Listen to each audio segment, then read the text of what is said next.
Picture this. You are standing at the edge of a vast, subterranean abyss. Right. And you aren't in the world you know anymore. You've actually descended into the realm of the Nagas. Which in ancient mythology are these magnificent, truly terrifying snake dragons. Yeah, exactly. They're the guardians of hidden treasures beneath the earth and the waters. But in this scenario, you haven't come down here for gold or jewels. No, you're an ancient philosopher. A monk, right. And you've made this incredibly perilous journey to retrieve something infinitely more valuable than gold. You're after 7 long-lost volumes of profound, reality-altering wisdom. Wisdom that, according to legend, the Buddha himself actually hid away centuries earlier. Because humanity simply wasn't ready to understand it yet. It really remains one of the most evocative origin stories in the history of human thought. It totally does. I mean, it functions flawlessly as this grand fantasy epic. You've got the hidden realm, the mythical guardians, the chosen one, retrieving forbidden knowledge from the depths. It sounds like the setup for a massive blockbuster movie. But here is the incredible pivot, and, well, it's the reason we gathered the specific stack of sources we're looking at today. Yeah. The text that actually comes out of this mythological adventure, it isn't a book of magic spells. It's not some mystical revelation filled with cryptic prophecies. Far from it. It is, arguably, one of the most demanding, razor-sharp, rigorously logical works of philosophy ever produced in human history. Absolutely. And to really grasp it, we pulled together a mountain of material for this deep dive. We did. We're looking at modern English translations of the core text. We've got extensive commentaries by contemporary philosophers like J. Garfield and Mark Sideritz. Not to mention historical analyses of second-century Indian debate culture. Right. And of course, our own margin notes from basically wrestling with these arguments for weeks. Because it is a wrestling match, for sure. The philosopher at the center of all this is Nagarjuna. He lived around the 2nd century CE, born into a Brahmin family in the south of India.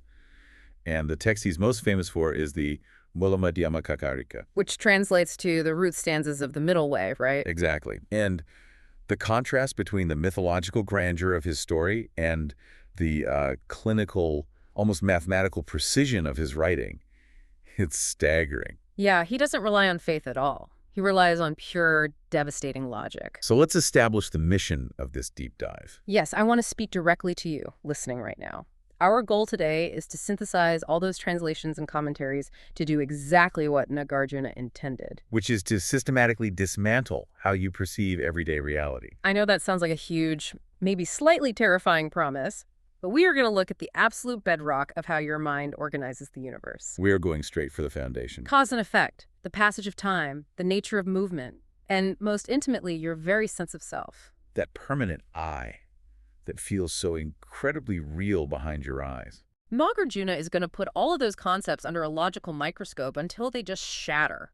But we have to establish the stakes before we begin the demolition. Right, because this isn't an exercise in intellectual destruction just for the sake of being provocative. No, we have to set some firm ground rules for how to read Nagarjuna.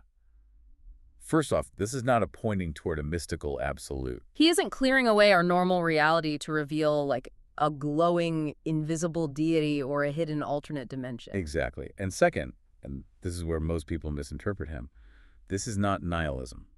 That's a really important point. We are not saying that nothing matters or that you should just give up on your life and your responsibilities. In the Buddhist framework, the ultimate goal of all these teachings is liberation. It's a medical intervention, essentially, aimed at freeing beings from suffering. Right. So let's ground that medical intervention in reality for a second. How does destroying my concept of time or cause and effect actually cure suffering? Because if I have a terrible day at work or, I'm going through a brutal breakup, realizing that cause and effect is an illusion doesn't automatically make my chest stop hurting. Right. It seems super abstract. Yeah. But let's trace the anatomy of that hurt. Think about how we experience the world normally. Okay. Things and situations seem to have an inherent, independent reality. They seem solid. Right, like my job seems like a solid entity. Exactly. The person who broke your heart seems like a solid, permanent entity. And because these things seem solid and independent, they appear to us as intrinsically desirable or intrinsically repulsive. Oh, I see. So the job is objectively good and must be protected at all costs. Yes. And the ex-partner is objectively lost and must be mourned. So we treat concepts as if they are physical objects with actual gravity. Exactly. And because of that gravitational pull, we cling desperately to the things we want, and we fight furiously against the things we don't want. We're just driven by craving and aversion. Always.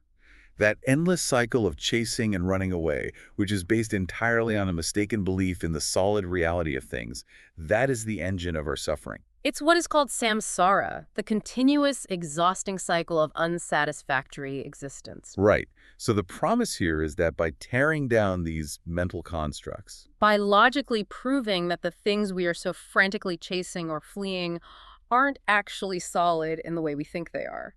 the emotional grip loosens. We don't end up with an empty, meaningless void. We end up with a profound sense of psychological freedom. If you deeply understand the true fluid nature of phenomena, you free yourself from the tyrannical hold they have over you. You stop trying to staple water to a wall. I love that phrasing. Yes. Well, I am strapped in. But before we can start dismantling cause and effect, or the self, we really need to understand the tool Nagarjuna is using. We have to look at the phrase the middle way. Right, because in earlier Buddhist traditions before Nagarjuna, the middle way usually meant moral moderation, didn't it? It did, yeah. Like the historical Buddha figuring out that living a life of extreme sensual luxury didn't bring happiness, but nearly starving himself to death in extreme asceticism didn't work either. That was the original ethical or practical formulation. But Nagarjuna takes that concept and elevates it to an ontological stance. And ontology is just the philosophical study of being what exists and how it exists. Exactly. For Nagarjuna, the middle way isn't just about how you eat or sleep.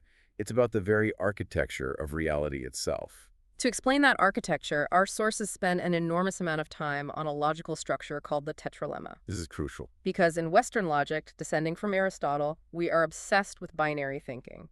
The law of the excluded middle. Right. A statement is either true or it is false. A light switch is on or it's off. A thing exists or it doesn't exist. There is no middle ground. But Nagarjuna operates in a completely different logical tradition. The tetralemma insists that for any given proposition, there are actually 4 logical possibilities to examine. Okay, lay them out. Position 1, it exists. Position 2, it does not exist. Position 3, it both exists and does not exist. Position 4, it neither exists nor does not exist. This sounds like a riddle designed to just cause a massive headache. It can definitely feel that way at first. Let's force this into a concrete example so we can see how he uses it. Let's take a physical object. Say, the table we are sitting at right now. Perfect. We apply the tetralemma to the table to find its true nature. Position 1 claims the table has inherent existence. And in philosophical terms, this means the table exists independently, under its own power, permanently, with an essential tableness that doesn't rely on anything else. Right, and Nagarjuna will examine this and prove that such inherent existence is logically impossible. Because if it were inherently a table, it wouldn't need wood or a carpenter or screws. Exactly. It would just be a table, independently, forever. So position 1 fails. If it doesn't have inherent existence, the Western mind immediately swings to position 2, non-existence. Right, the assumption is that the table is an illusion. It's utter nothingness. It's not real at all. And Nagarjuna refutes that just as forcefully. He has to. You can't say it completely doesn't exist because you're currently resting your coffee mug on it. Right. It clearly functions in the world. It has a conventional reality, so total non-existence is also false. So we move to position 3. It both exists and doesn't exist. Which he dismantles as a simple logical contradiction, right? Yeah, you cannot simultaneously posit inherent existence and total non-existence in the same object at the same time in the same way. It's just incoherent. Finally, we're left with position 4. It neither exists nor doesn't exist. And he treats this as basically dodging the question or falling into a state of meaningless ineffability. Meaning, if you deny both existence and non-existence, you haven't actually described reality. You've just paralyzed your language. Exactly. What he's doing here is building a 4-sided trap. A trap for our concepts. Yes. Any of those 4 positions forces you to solidify a concept, to grasp onto a fixed idea of reality. You want the table to be solid, or you want it to be a phantom, or you want it to be a magical paradox. By methodically refuting all 4 options, he pushes the mind into a space that is entirely inconceivable. It lies beyond the reach of conceptual thought. Which leads to the most radical aspect of his entire philosophical project, one that frustrated so many of his contemporaries. Oh, they hated it. Because by refuting all 4 corners of the tetralemma, Nagarjuna actually presents no thesis of his own. Not at all. This is deeply unsettling for anyone used to Western philosophy. I mean, if I read Descartes, he strips away reality but replaces it with a new foundation. I think, therefore I am. Right. If I read Kant, he gives me a massive new framework of categories and imperatives. Our brains are hardwired to want the upgrade. We want the new operating system. Exactly. If you destroy my old operating system, you owe me a new one. I want the new theory of the universe so I can feel secure again. We constantly want to swap out an old conceptual framework for a better one. But Nagarjuna refuses to give you the upgrade. He doesn't supply a secret thesis about the absolute nature of phenomena. No, he simply takes any theory you bring to the table, any idea contrived by human intelligence to account for reality, and he dismantles it by exposing its internal logical contradictions. He just clears the board, and then he refuses to put new pieces down. One of the commentaries in our research brought up a brilliant quote from a later philosopher named Candrakīrti. Oh, I loved this part. He spent his life explaining Nagarjuna's work. Candrakīrti said, "When we drink, we need a cup to bring the water to our lips, but we do not drink the cup, we drink the water." That is the perfect mechanism for understanding the Mūlamadhyamakakarika. It really is. I want you, the listener, to keep that analogy in mind for the rest of this deep dive. Definitely. The grueling, hyper-precise logic we are going to explore. The arguments about causality, motion, and time. That is just the cup. We need the structure of language and rational thought to expose the incoherence of our own beliefs. But the logic itself isn't the ultimate truth. The logic is the cup. The direct experience of reality dropping its rigid boundaries. The actual taste of freedom from those concepts. That is the water. Language can carry us to the threshold, but at the final moment, the conceptual mind has to step back. The goal of this text is to trigger a direct cognitive shift, not just to win a university debate. So try to drop the expectation that you're going to walk away today with a tidy new belief system. We are going to experience the falling away of beliefs. And the best place to start that demolition is Chapter 1. The absolute foundation of human understanding, cause and effect. Causality is the ultimate common sense view of the world. We believe that real things emerge from the coming together of equally real conditions. The scientific method, cooking dinner, walking down the street, it all relies on the belief that action A produces result B. Right. If I strike a match, the friction produces heat and the chemicals ignite. I caused a flame. That seems absolutely undeniable. Nagarjuna approaches this by analyzing what he calls the three spheres of causality. You have the subject or the producer, the cause itself. You have the object or the product, the effect, and you have the relation between them, the actual action or process of production. Producer, product, production. Simple enough. He then categorizes every possible way human beings try to explain how an effect arises from a cause.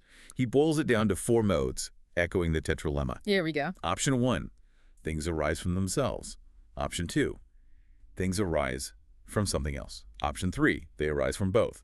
Option 4, they arise from no cause at all. I am going to push back on this framework immediately. Let's stick with the match. I strike the match, I cause the flame. I am the producer, the flame is the product, the striking is the production. How can he possibly refute something so physically obvious? Let's walk through the logical proofs step by step, starting with the first option. Self-causation. Can something be produced from itself? But what does that even mean in this context? In Indian philosophy, some schools argue that the effect already exists in a latent form inside the cause. The oak tree is already inside the acorn. I mean, that makes intuitive sense. The potential is there. But Nagarjuna asks us to look at the mechanism. If the effect already exists inherently within the cause, if it already is itself, then it doesn't need to be produced. Oh, I see. The act of production becomes totally redundant. If the oak tree is already fully present in its inherent nature inside the acorn, why does it need soil, water, and time to appear? That's a good point. Furthermore, if a cause endlessly produces something that is identical to itself, you would just have an infinite regress of the exact same thing forever. An acorn would just produce an acorn, which produces an acorn. Growth and change would actually be impossible. Exactly. So self-causation fails logically. Okay, I concede that. The match is not the flame. The flame is entirely different from the match. So we move to option 2.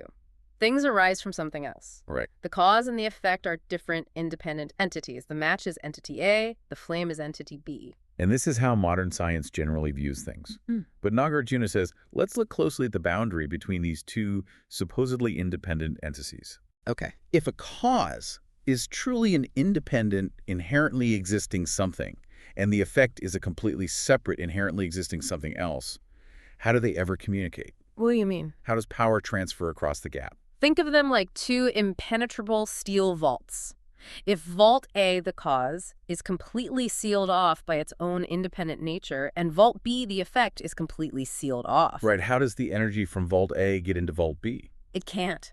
If they are absolutely different by nature, any connection is impossible. It would be like saying a dog barking in New York causes a star to explode in another galaxy. Exactly. If anything can arise from just something else without a shared underlying nature, then anything could produce anything. A seed could produce a car. So you've identified the spatial problem. Now look at the temporal problem, the issue of time. This is where it gets really tricky. Hmm. If the cause exists first and then the effect comes later, they never actually exist at the same moment. Wait, walk me through that temporal gap. Okay, if the match transfers its causal power to create the flame, the state of striking the match must cease for the state of flame to begin. Right. So when the cause is present, the effect is not yet born. And when the effect is present, the cause has already died. Oh, wow. That's a massive problem. How can a dead, non-existent cause push an effect into existence? It can't. And how can a currently existing cause interact with an effect that isn't even there yet?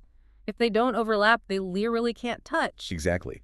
But if they do overlap, then the flame existed at the exact same time as the unstruck match, which means the match didn't produce it. The mechanism breaks down entirely. It does.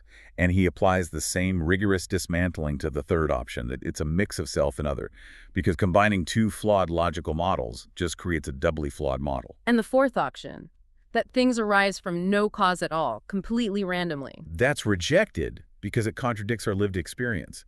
Apples don't randomly materialize in thin air, they grow on trees. So if self-causation is impossible and other causation is impossible, what is he actually saying here? Is he saying the flame doesn't exist? Not at all. The flame exists conventionally.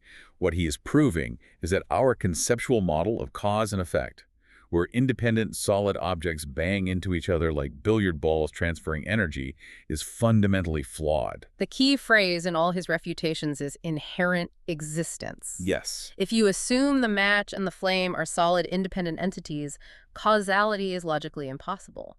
So how does the universe actually work if not like billiard balls? Well, our sources describe Nagarjuna's view of causality as an illusory, limitless, and centerless fractal cycle. Nothing has an absolute beginning or an absolute end.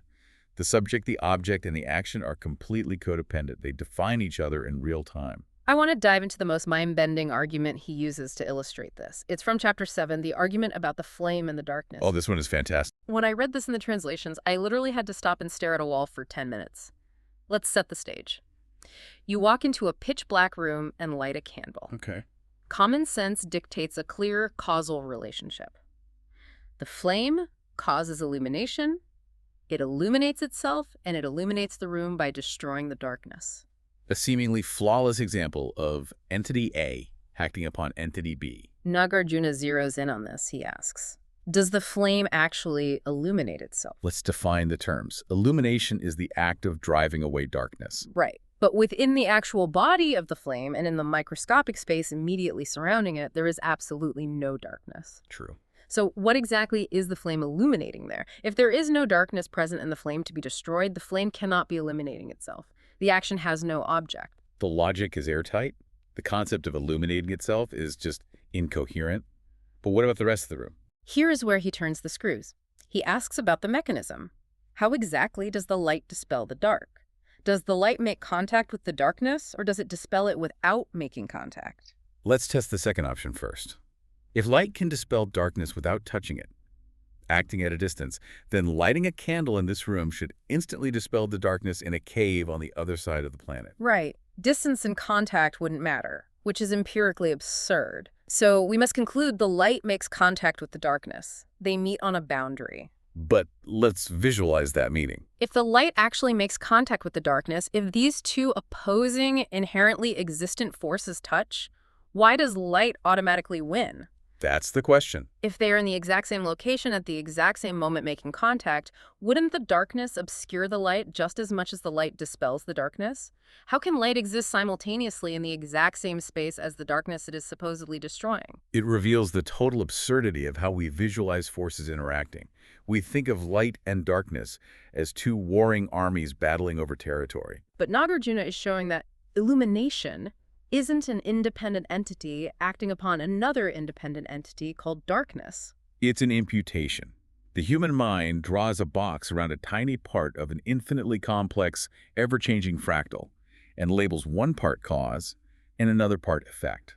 When we strike a match, it's not just a match and a flame. It's the chemical composition of the match head, the specific oxygen levels in the room, the kinetic energy of your arm. The temperature of the air, the physics of friction, all stretching back infinitely in time. We conceptually isolate one tiny sliver, call it the cause, isolate a second sliver, call it the effect, and we just ignore the entire universe supporting them. Because the universe doesn't have those boxes. By dismantling these mechanical causal models, Nagarjuna introduces the core concept of Madhyamaka philosophy, dependent origination. All phenomena exist only in relation to other phenomena. They are entirely contingent. And because they only exist interdependently, they are empty of inherent independent existence. Emptiness. There's the word that causes so much trouble. It really does. In the West, empty sounds like a void. It sounds cold, dark, and, depressing. We have to redefine that word for the context of this deep dive. Emptiness, or shunyata, does not mean nothingness. It simply means lacking independent existence. Exactly. It means things are fluid, interconnected, and open, rather than fixed, isolated, and closed. A cup is empty of being an independent cup entity. It's a temporary arrangement of clay, heat, human intention, and space. So if the mechanism of how things happen, cause and effect, is an illusion generated by our conceptual boxes, what happens when we look at physical actions? Let's take the logic out of the abstract and look at a moving body. This brings us to chapters 2 and 3, examining motion and the sense powers. The analytical method he uses here is beautifully relentless. It shares DNA with the paradoxes of the Greek philosopher Zeno, right? Like the tortoise and the hare. Very similar, yes. But Nagarjuna deploys it for psychological liberation rather than just mathematical trickery. Let's track a physical movement. You are walking across a room, a simple, undeniable action. Nagarjuna begins by dissecting the physical path of that movement. He states, "There is no motion in the having gone, and in the not yet gone." Okay, let's break that down. The having gone is the space on the floor behind you that you have already traversed. Right. There is no motion happening there anymore. The action is finished. And the not yet gone is the floor in front of you. There is no motion there either because your foot hasn't arrived yet. Correct. The past and the future spaces hold no present motion. So the obvious question is, where exactly is the motion located? Well, the common sense answer is that the motion is happening right now, in the present moment, located entirely within the act of going. The present moment is right there. I can see my foot moving. But he denies us that comfort. He says, if you claim the motion is located purely in the act of going, you create an insurmountable grammatical and logical paradox. How so? You are trying to separate the noun from the verb. We have a moving body, the walker, and we have the action, the walking. If you say the moving body is currently performing the act of going, you have accidentally posited two distinct motions. Wait, how do I get two motions out of one person walking? Think about it. To define someone as a walker, they must already possess motion as an inherent property. The very identity of the noun walker requires motion. Okay, I follow that. But if that entity, which is already defined by motion, then undertakes the applied action of walking, you have doubled the motion. Ah, you have the inherent motion that defines the body, plus the applied motion of the action taking place. Exactly. And if you have two distinct motions, logic dictates you must have two moving bodies, which is absurd. Let me try to wrap my head around this. It's the problem of trying to isolate a thing from what the thing does. Yes. Nagarjuna is asking, can you have a moving body that doesn't have motion? No, because then it would just be a body at rest. And can you have motion floating around the room without a body doing it? No, motion requires a subject. They define each other so completely that you cannot pry them apart. So if they are inseparable, the next logical step is to assume they are identical. Are the motion and the moving body the exact same thing? But if they are identical, we hit another wall. If the agent, the person, and the action, the walking, are the exact same thing, then when the walking stops, the person must cease to exist. Right. If I am literally composed of the action of walking, the moment I sit in a chair, I vanish. Exactly. If the goer and the going are identical, sitting down is a death sentence. If they're completely different, you have an invisible ghost of motion and a frozen body. I want to introduce an analogy here to visualize how this illusion functions, because staring at the noun and the verb gets incredibly abstract. Please do. Think about going to a movie theater. You are watching an action movie, and a car speeds across the screen. Your eyes and brain perceive continuous, fluid motion. You would swear the car is moving. Sure. But what is mechanically happening in the projection booth? A projector is pulling a strip of film past a light bulb. The film is composed of individual, perfectly still photographs flashing at 24 frames per second. Right. If we stop the projector and look at the physical film strip, frame 1 shows the car on the left side of the screen. That is the having gone. Okay. Frame 3 shows the car on the right side of the screen. That is the not yet gone. So where is the motion? Is the physical property of motion hiding in frame 2, the present moment? No. Frame 2 is also a perfectly static, frozen photograph. There is zero physical motion anywhere on that strip of plastic. The motion is not an inherent property of the physical components. The motion is an illusion created by the rapid sequential presentation of static conditions, which is then synthesized and imputed by the consciousness of the observer. The moving happens in your mind, not on the screen. Nagarjuna is doing this to reality itself. He's taking the continuous flowing movie of everyday life, slowing it down to individual frames, and proving mathematically that the motion we think is inherently out there in the physical world simply cannot be located. He is laying bare the fundamental incoherence of the relationship between a substance and its attributes. You cannot isolate a core, permanent thing from the actions it performs. And he seamlessly transitions this exact same analytical weapon against our own bodies in Chapter 3, examining the sense powers: sight, hearing, smell, taste, touch, and the mind. If the goer cannot be separated from the going, what happens to the seer and the seen? We operate under the assumption that we have an independent sense organ, an eye or a faculty of vision, that goes out into the world and encounters independent objects. I am the seer and I see the tree. Two separate entities connecting. But apply the logic of the moving body. Can the sense of sight see itself? Can an eye look directly at its own seeing nature? No. So if it cannot see its own nature, how can it see the nature of something else? But the deeper cut is this. Try to imagine a seer that is not currently seeing anything whatsoever. You don't mean an eye closed in the dark, because that's seeing darkness. You mean a faculty of vision completely disconnected from any visual object.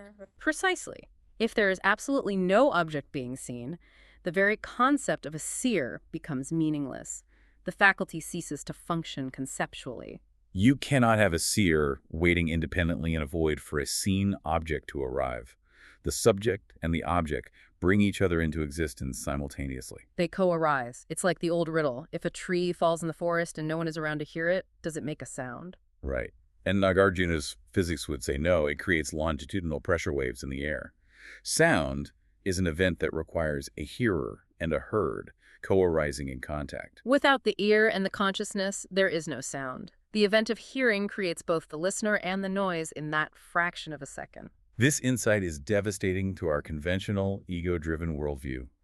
We imagine ourselves as a permanent, continuous subject, a solid I that moves linearly through time, experiencing a parade of different objects. I am the permanent theater, and the sights, sounds, and feelings are just movies playing on my screen. But Nagarjuna is logically proving that the theater does not exist independently of the movie being played.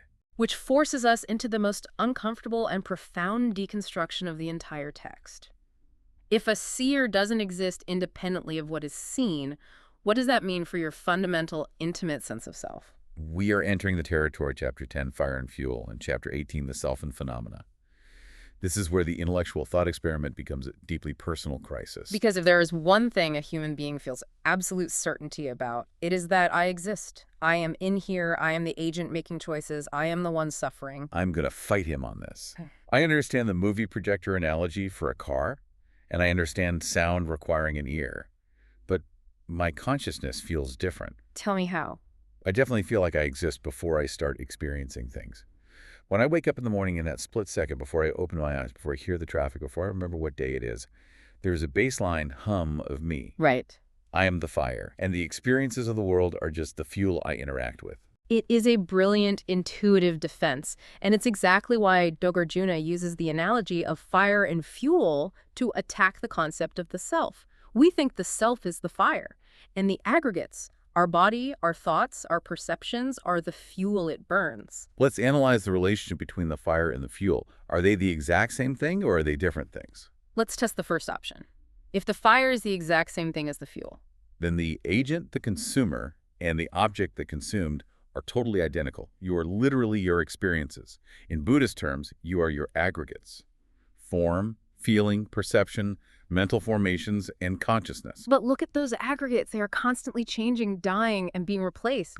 A feeling of anger arises, exists for a minute, and vanishes. Right. If your permanent self is identical to a passing thought, then when the thought ends, you end. You would die and be reborn thousands of times a day. Okay, I reject that. I'm not my passing anger. I am the thing experiencing the anger, so the self must be different. The I is separate from the physical and mental fuel. But if the fire is totally different from the fuel, completely independent of it, then logically it could burn forever without any fuel at all. It wouldn't need wood. It wouldn't need oxygen. It would just be a permanent, uncaused, eternal fire hanging in the void. A fire that burns without fuel defies the laws of physics and logic. Furthermore, if fire and fuel are completely separate, independent entities, they can never meet, just like the match and the flame.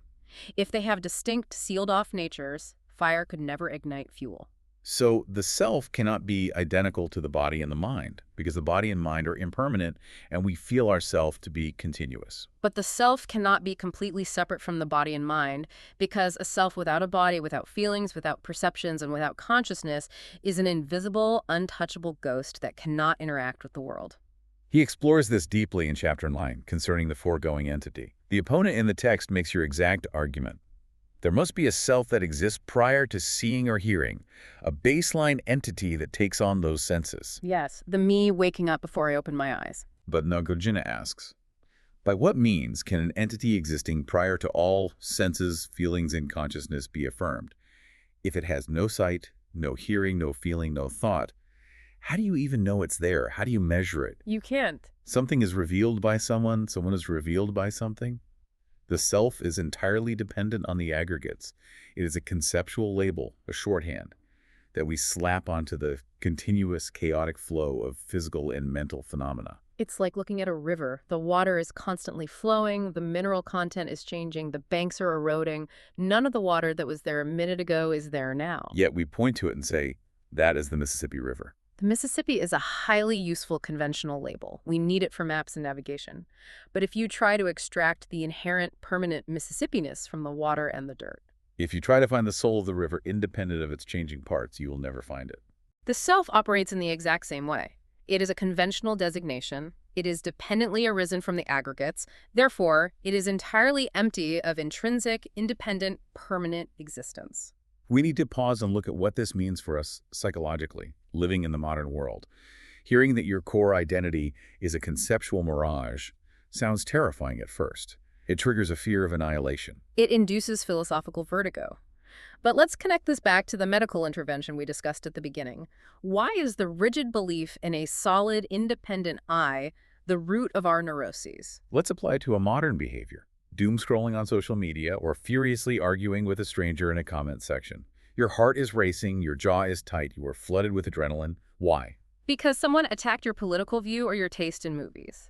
You're experiencing massive physical suffering to protect a rigid self, an avatar, a curated identity that you believe is under mortal threat. You are standing guard in front of a fortress, fighting off invaders.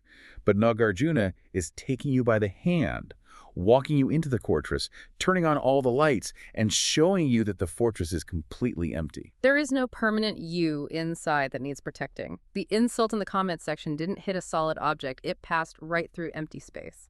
When you truly internalize that the I and the mine are just useful labels for a fluid process, what happens to the defensive anger? What happens to the grasping? It evaporates. The text makes this explicit. When I and mine are laid to rest, there will be no more clinging. When thoughts of I and mine have ceased, grasping too will be arrested. It is an experience of immense lightness. Imagine the relief of setting down a massive, fragile glass statue of your ego, that you've been carrying around your entire life, terrified it might get chipped. I can feel the profound relief in that, just putting the statue down. But this realization immediately triggers a massive counter-argument, and it brings us to a crucial turning point in the text. If there is no solid independent self, then who is acting in the world? And more importantly, for Buddhist philosophy, who suffers the consequences of those actions? If there is no me, does nothing matter? Can I just lie, cheat, and steal without consequence? This is the exact panic that drives chapters 16 and 17, which deal with action and bondage, the problem of karma. Because if Mālamadhyamaka philosophy inadvertently destroys the mechanics of karma and morality, it destroys the entire ethical foundation of the Buddhist path. Let's define the problem clearly. Karma is essentially moral cause and effect.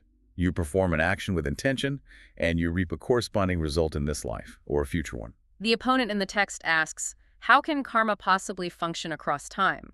The Buddha taught that actions are rooted in intentions. You intend to speak, and you speak. But physical and verbal actions are highly impermanent. I say a harsh word to you. The sound waves propagate, hit your ear, and a second later the sound is completely gone. The action has ceased to exist. So if the physical action disappears into the past immediately, how does it cross the temporal gap to bear fruit years later? How does a vanished dead cause produce a future effect? We are back to the gap in causality we discussed with the match and the flame. To solve this temporal gap, other Buddhist schools had invented incredibly complex theoretical workarounds. They posited that karma is conserved like a promissory note. A promissory note. Yeah.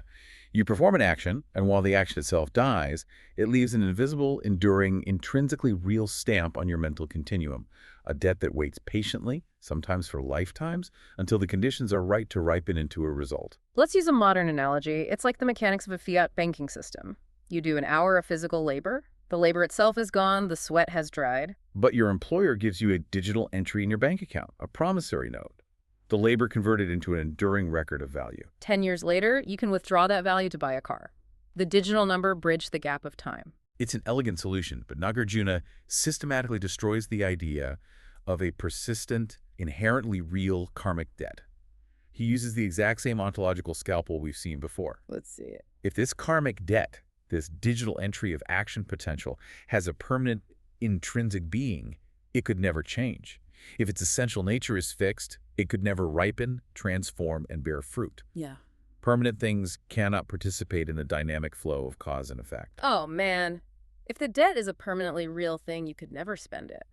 Furthermore, if actions had permanent intrinsic being, no one could ever perform them in the first place because permanent things can't be created or destroyed. And think about the negative side. If our defilements, our deep-seated anger, our greed, our trauma were real, intrinsically existent things, how could we ever heal from them? You cannot destroy something that possesses absolute permanent reality. The logic traps the opponent. So Nāgārjuna concludes that karma, the actions, and the fruits of those actions are not solid realities. He uses highly evocative language here. He says they are like cities of Gandharvas, mythological, illusionary cities that appear in the clouds. They are like mirages. They are like dreams. This is where people throw their hands up and scream nihilism. If karma is a dream, if my actions are a mirage, why shouldn't that just be selfish? Why practice compassion? This is the razor's edge of the middle way. The actions do matter and the consequences do happen, but they operate exactly like magical illusions producing other magical illusions. How does an illusion produce an illusion? Let's trace the mechanics. Imagine a master stage magician. Using sleight of hand and suggestion, he creates an illusion of an elephant on stage. Okay. And then, using further magic, he makes that illusionary elephant appear to give birth to an illusionary calf. The calf definitely came from the elephant. The audience witnesses a clear line of cause and effect. The internal logic of the illusion functions perfectly. But at no point in that sequence was there a solid, intrinsically real elephant made of flesh and bone. Our actions and their consequences function the exact same way. The problem isn't that karma doesn't exist. The problem is that we suffer because we mistakenly believe the mirages are solid. We think our anger is a real, heavy, permanent object in our chest. We think our past mistakes lock us into ironclad, inescapable destinies. We can see this mechanical chain of suffering clearly in the 12 links of dependent origination, which he outlines in chapter 26. This is the ancient map of how human suffering is constructed, and Nagarjuna shows how emptiness is the only way to break it. Walk us through the mechanism of those links. How does the chain actually lock together? It begins with ignorance. specifically ignorance of emptiness. Because we mistakenly believe things have solid, inherent existence, we generate volitional formations. We intend to act based on craving or aversion. Those actions condition our consciousness. A conditioned consciousness seeks a subject-object split, leading to name and form mind and body. Name and form develop the six senses. The senses make contact with objects. Contact inevitably generates feeling pleasant, unpleasant, or neutral. And feeling is the pivot point, because if we feel something pleasant, we want to hold on to it. Exactly. Feeling mechanically leads to craving. Craving intensifies into grasping, trying to permanently possess the impermanent. Grasping generates becoming, a new karmic momentum. Becoming leads to birth, and birth mathematically guarantees old age, sickness, and death. It is a self-perpetuating engine of suffering. But look at the architecture of the chain. The entire massive structure is suspended from a single hook: ignorance. It is entirely predicated on a misunderstanding of reality. Because all these links are dependently arisen, because they are empty of inherent existence, just illusions causing illusions, stopping just one link collapses the whole system. If you halt ignorance through a profound, direct insight into emptiness, the false belief in a solid self drops. Without a solid self to defend, the volitional actions don't take root. The craving finds no purchase. The suffering is brought completely to an end. This is a breathtaking realization.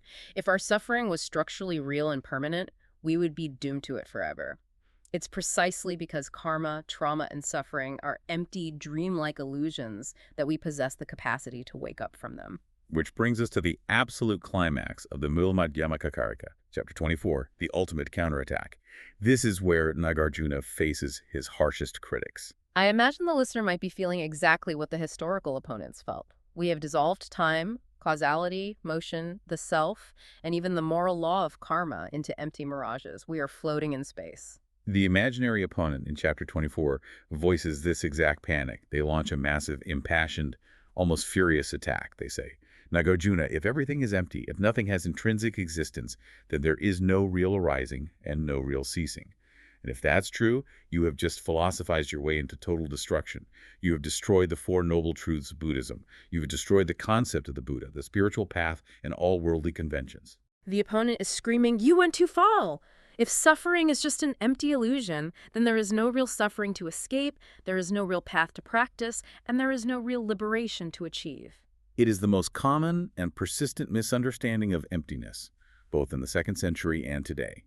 People hear the word emptiness, and they conceptualize a black hole that swallows all meaning, morality, and reality. So how does Nagarjuna perform his intellectual judo? How does he rescue reality from his own destructive logic? He delivers what might be the most famous rejoinder in Eastern philosophy.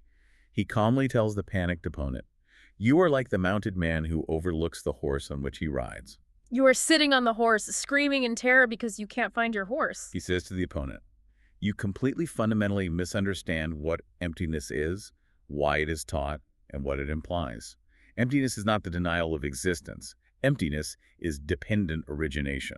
Let's slow down and carve that into stone, because it is the master key to the entire puzzle. Emptiness is dependent origination. To be empty means to arise dependently on causes and conditions.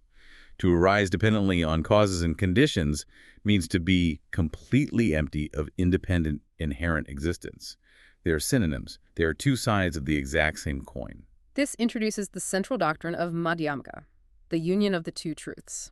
Nagarjuna explains that to understand reality, you must understand how the conventional truth and the ultimate truth operate together. Let's define them clearly.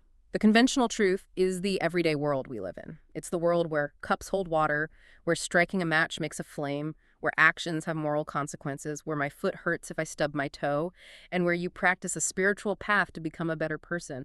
It is the realm of functionality. Yes, conventional truth respects how things operate in our shared everyday experience. And the ultimate truth is the fact that if you analyze any of those conventional things deeply enough, the cup, the flame, the self, the pain, you will find they have no solid, independent, permanent core. They were empty. Now, here is the genius move, the reversal that shifts the entire paradigm. The opponent assumes that the ultimate truth emptiness destroys the conventional truth everyday reality. Nagarjuna logically proves that the relationship is exactly the opposite. The conventional truth can only exist because of the ultimate truth. Wait, everyday reality can only function because everything is fundamentally empty. Let's run a thought experiment to prove it. Imagine if the opponent was right. Imagine a universe where things did have intrinsic, independent, solid existence. What would that world look like? If an acorn had permanent intrinsic existence as an acorn, its essential nature could never change. It could never absorb water. It could never split open. It could never sprout into an oak tree. Change requires fluidity. It requires a lack of permanent essence. Oh, I see it. If things had inherent existence, the universe would be a frozen, static diorama. Nothing could ever interact. Apply it to human suffering. If your psychological pain had intrinsic being, it would be a permanent, indestructible monolith inside your chest. No one could ever heal from trauma. No one could ever learn a new skill. No one could ever achieve liberation. Nagarjuna turns the accusation completely around. He says to the opponent, by denying emptiness, you are the one destroying reality. You are the one making the Four Noble Truths impossible. If suffering isn't empty, it can't be removed. If you aren't empty, you can't change, grow, or evolve. That is the soaring triumph of the text. He declares, where emptiness is granted, everything is likewise granted. Emptiness is not a dark void that destroys reality. Emptiness is the open space, the radical, infinite interconnectedness that allows the universe to breathe, to change, to evolve. Emptiness is the very mechanism that makes life, growth, and freedom possible. It's breathtaking. By destroying the reality of suffering, by mathematically proving it is just a fluid, dependently arisen illusion, he actually hands us the power to dismantle it. It is the ultimate message of hope, meticulously disguised as relentless, cold logic. Which leaves us with one final, profound question to explore. Chapter 25, an examination of nirvana. If emptiness is what allows the messy reality of samsara to function, where does that leave ultimate liberation? What is the finish line of this philosophical path? We usually think of nirvana as an escape hatch. It's the ultimate exit strategy. You do your time in the grinding machinery of samsara, you achieve enlightenment, and you rocket off to some perfect, unconditioned, mystical dimension, a realm of eternal peace, far away from the traffic jams and the heartbreak. But remember the tetralemma. We are not allowed to settle for easy conceptual categories. Nagarjuna asks, what exactly is nirvana? Is it an existent thing? Well, based on everything we've learned, it can't be an existent thing. All existent things are compounded, they rely on causes and conditions, and therefore they are impermanent and eventually decay. If nirvana were an existent thing you could acquire, you could eventually lose it. Okay, so if it's not an existent thing, is it a non-existent thing? Is nirvana just the total annihilation of the self and the world? No, because non-existence only makes sense in contrast to existence. You only have a non-existent thing when an existent thing ceases. If nirvana is just defined as the cessation of samsara, it is conceptually dependent on samsara. It has no independent reality. So it's not existence, it's not non-existence, not both, not neither. We have exhausted our conceptual language. And in that space of conceptual exhaustion, Nagarjuna drops what is undeniably the most shocking conclusion of the entire philosophy. Let's hear it. He says, samsara does not differ even slightly from nirvana. Nirvana does not differ even slightly from samsara. The ultimate nature of nirvana is the ultimate nature of samsara. Samsara is nirvana. The realm of agonizing suffering is exactly the same thing as the realm of perfect liberation. I need a minute to process that. How can that possibly be true? Think about the foundation we have painstakingly built over this deep dive. The things that cause us to suffer, our isolated selves, our desperate desires, our deep traumas, they do not have solid inherent existence. They are empty, dependently arisen mirages. Right. They're illusions causing illusions. And what is the ultimate truth of reality? Emptiness. Dependent origination. So when you look at the messy, chaotic world of samsara with an unenlightened mind, what do you see? You see solid objects. You see rigid self. You see permanent threats and permanent treasures. You reify everything into concrete blocks. Because you see solid blocks, you grasp at them, you panic when they move, and you suffer. I see a terrifying jungle where I have to fight to survive. But when a fully awakened mind looks at the exact same physical world, what do they see? They see the fluid, beautiful, unimpeded dance of dependent origination. They see the emptiness of all phenomena. They see that there is no solid self to protect, nothing permanent to grasp, and nothing intrinsically real to run away from. So liberation is not changing your physical location. It's not dying and going to a different universe. Not at all. Liberation is a profound cognitive and experiential shift right here, right now, in this very room. It's experiencing the exact same world, washing the exact same dishes, feeling the exact same rain on your skin, but completely stripped of our mistaken conceptual constructs and reifications. It is the world seen without the distorting filter of I and mine, without the desperate, exhausting need to freeze a flowing reality into manageable blocks. The source texts refer to this state as acting without acting. Yes. You still participate in conventional truth. You still look both ways before crossing the street, because a conventional bus will hurt a conventional body. You still show immense compassion to those who are suffering, but you act without sticky attachment. You act with the full, joyous awareness that both the actor and the action are empty, beautiful illusions. You are playing the game, fully engaged, but you know it's a game. You aren't terrified of losing your pieces because you know the pieces aren't what they appear to be. The text ends on a note that pulls the rug out from under the entire enterprise. Yeah. At no time, nowhere, and to no one did the Buddha teach a dharma. That's how radical this is. In the ultimate sense, because everything is empty, there is no inherently real teacher, no inherently real teaching, and no inherently real student who needs to be saved. Everything is primordially pure and at peace, exactly as it is, if we just stop imposing our panicked concepts over it. That is staggering. Let's take a breath and recap this immense journey. We started with the story of the ancient philosopher descending into the mythological realm of the Nagas to retrieve this wisdom. What we brought back to the surface was a surgical kit. We used the tetralemma to cut away our reliance on extreme views of existence and non-existence. We examined causality and realized it isn't a mechanical line of billiard balls, but an infinite, centerless web of conditions. We looked at a person walking and saw that the actor and the action create each other in the moment. We examined the fire and the fuel, and realized that the permanent, independent self we spend our whole lives defending with such anxiety is a phantom, a conventional label masking a flowing river of experiences. We looked at the mechanics of karma and saw that our actions have consequences not because they lock us into iron chains, but because they are part of a continuous dreamlike illusion that we can wake up from. And finally, we saw that emptiness doesn't destroy reality. It is the very openness that allows reality to exist, change, and grow. It allows for the ultimate realization that the world of suffering and the world of perfect peace are exactly the same place, simply viewed with different eyes. It's like wiping a thick layer of grime off a window you've been looking through your whole life, only to realize the dirt was on your side the entire time. The landscape outside was always perfect. I want to leave you, the listener, with a final practical thought to take into your day. A way to test this second-century logic in your modern life. A practical application of the middle way. Exactly. Sometime today or tomorrow morning, you are going to stand in front of a mirror. When you do, don't just use it to check your outfit or see if you look tired. Stop for 10 seconds, look directly at your reflection, and ask yourself this question. Is that reflection real, or is it unreal? It's a perfect tetralemma trap in everyday life. Think about it as you look at it. You can't say the reflection is completely unreal because it's undeniably there. You can see it. It moves when you move. It functions conventionally. But you also can't say it has real, inherent, independent existence. If you try to grasp it, there's nothing there but cold glass. It has no independent life of its own. It arises entirely in dependence on the mirror, the photons of light, and your body standing in front of it. It is entirely empty of intrinsic being, yet it clearly, vividly appears. It is the perfect union of appearance and emptiness. Hold that understanding of the reflection. Let that feeling of there yet not there sink in. And once you truly feel it, realize that the person looking at the reflection exists in the exact same way.